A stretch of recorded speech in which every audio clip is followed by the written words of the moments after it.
Hi friends. ఈ మధ్య కొన్ని సంస్థలు శరీర దాన అవయవ దాన కార్యక్రమాలు పెద్ద ఎత్తున చేస్తూ ఉన్నాయి. అవి లిమిటెడ్గా ఉన్నాయి కొన్ని సంస్థలు. సో ఈ అవయవ దానం అంటే చనిపోయిన తర్వాత ఉపయోగకరమైన అవయవాలను వాటిని సేకరించి ఎవరికైతే అవసరం ఉందో వాటికి వాళ్ళకి అమర్చి, ఇప్పుడు కంటి చూపు, సో మనకు ఐ సంబంధమైన కార్నియా తీసుకుంటారు. అలాగే కిడ్నీస్, లివర్, ఇలా రకరకాల అవయవాలు ఏవైతే ఆరోగ్యవంతంగా ఉన్నాయో, ఉపయోగం ఉంటాయో వాటిని ఇతరులకు అమర్చటం ద్వారా చూపు లేని వాళ్ళకు చూపు వస్తుంది. సో డయాలసిస్, కిడ్నీతో బాధపడుతున్న వాళ్ళకు స్వస్థత చేకూరుతుంది. ఈవెన్ హార్ట్, లంగ్స్, లివరు, ఇవన్నీ ప్రతి అవయవము మనకు అవసరమైంది. అందువల్ల అది ఒక యుద్ధ ప్రాతిపదికన ప్రభుత్వం దాంట్లో ఇన్వాల్వ్ అయ్యి ఒక చట్టం చేసి మనకు ఏదన్నా రాయితీ ఇవ్వటమో, లేకపోతే ఏదన్నా చేసి, లేకపోతే వాళ్ళకి ఏదో ఒక విధంగా ప్రజలను ఒప్పించే పద్ధతులు మనము ఈ అవయదానాన్ని అమలు చేయగలిగితే దేశంలో ఆరోగ్య రంగంలో పెద్ద మార్పు వస్తుంది. ఇది చాలా చిన్న విషయం కాదు, చాలా పెద్ద విషయం. ఎందుకంటే మనకు రోజు మన భారతదేశంలో 26,700 మంది చనిపోతున్నారు పర్ డే.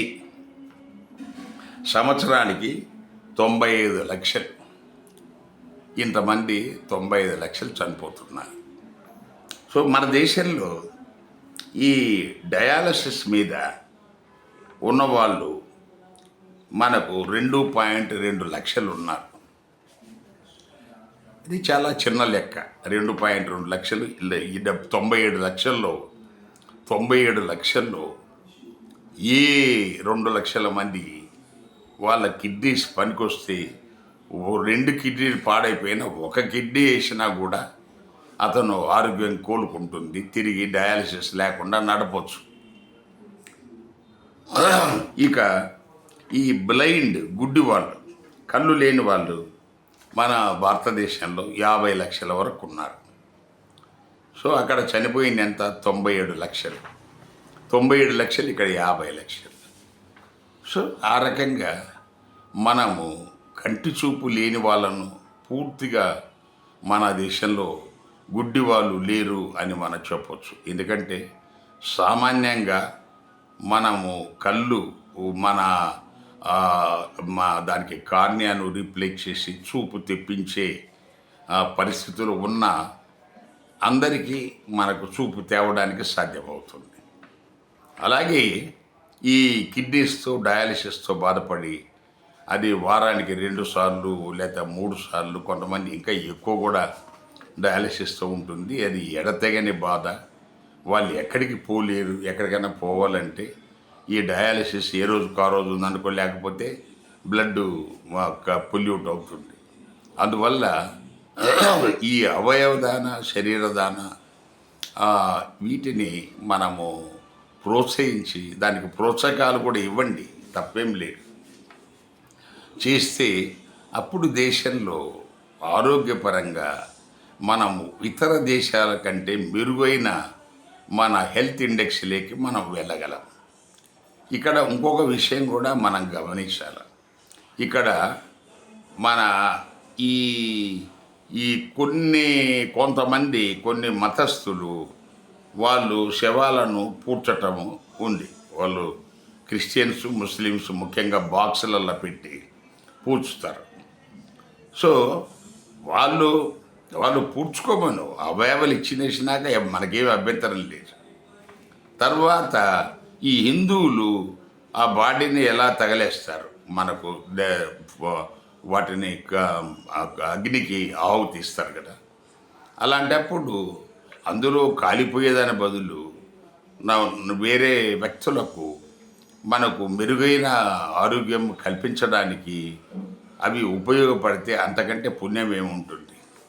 అందువల్ల ఈ మతస్థులు హిందూ, ముస్లిం, క్రిస్టియన్, బుద్ధిస్టులు వీళ్ళంతా కూడా ఈ అవయవదాన మన ఏదైతే ఉందో దానికి వాళ్ళ సంఘస్థులను వాళ్ళను వాళ్ళకు మోటివేట్ చేసి తద్వారా మనం ఎప్పుడైతే వీటిని రోజువారీగా మనం అది ఒక ఫ్లో లాగా ఎప్పటికప్పుడు చనిపోయిన తర్వాత ఎప్పటికప్పుడు వస్తుంటే ఈ లిస్టు తగ్గిపోతూ ఉంటుంది. గుడ్డి వాళ్ళ సంఖ్య తగ్గిపోద్ది, డయాలసిస్ వల్ల తగ్గిపోతుంది.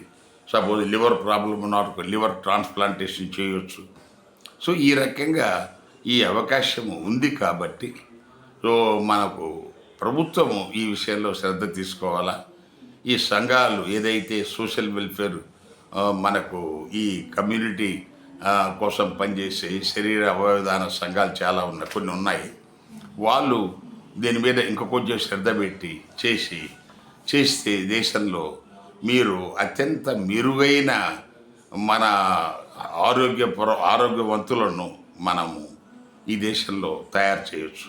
దయచేసి అందరూ దీని మీద సుదీర్ఘంగా మనకు డిస్కస్ చేసుకొని మీ సంఘాలలో సో మతపరంగా ఎలాంటి అడ్డంకులు కల్పించుకోకుండా మా మతం ఒప్పుకోదు. ఏ మతంలో కూడా బైబిల్లో కానీ ఖురాన్లో కానీ లేకపోతే వేదాల్లో కానీ భగవద్గీతలో కానీ ఎక్కడ కూడా వాటి గురించి అగెనిస్ట్గా ఏమీ లేదు. అందువల్ల దయచేసి దీన్ని సక్సెస్ఫుల్గా ఇంప్లిమెంట్ చేయడానికి ప్రతి ఒక్కరూ సహకరించాలని చెప్పటమే ఈ వీడియో ఉద్దేశం. థ్యాంక్